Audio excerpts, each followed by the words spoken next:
Praise lord. ఈరోజు లోకంలో చాలామందికి అవగాహన లేని విషయం ఏంటంటే ప్రేమకి, కోరికకి. ప్రేమ అనగా ప్రేమలో తల్లిదండ్రులు బిడ్డలను ప్రేమిస్తారు. ఆ ప్రేమలో ఆదరణ ఉంది, ఓదార్పు ఉంది, హెచ్చరిక ఉంది, గద్దింపు ఉంది, సరిచేయడం ఉంది, అన్నీ ఉన్నాయి. కానీ కోరిక అంటే అట్లా కాదు. ఇష్టాన్ని నెరవేర్చుకోవడానికి కోరికలు, ఇచ్చలు, వాంఛలు తీర్చుకోవడానికి.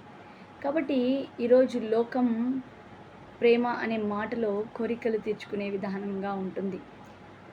దేవుడు మనల్ని ప్రేమను కలిగి ఉండమన్నాడు కానీ కోరికలు కలిగి ఉండమని చెప్పలా. భర్త భార్యని ప్రేమించాలి కానీ కోరిక కోసం కాదు. భార్య భర్తని ప్రేమించాలి కానీ కోరిక కోసం కాదు. బిడ్డలు తల్లిదండ్రులు ప్రేమించాలి అంటే కష్టంలో, నష్టంలో, శ్రమలో, శోధనలో, ఇరుకులో, ఇబ్బందుల్లో తోడై ఉండడం.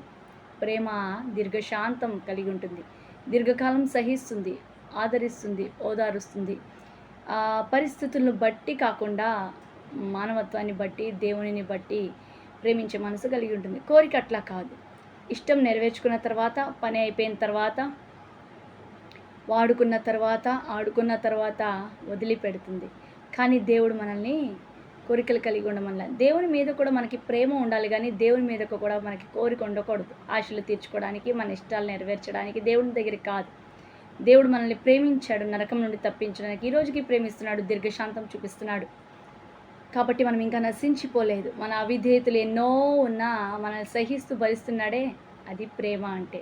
మనం కూడా అట్లాంటి ప్రేమను కలిగి యథార్థంగా ఉండాలని దేవుడు కోరుతున్నాడు.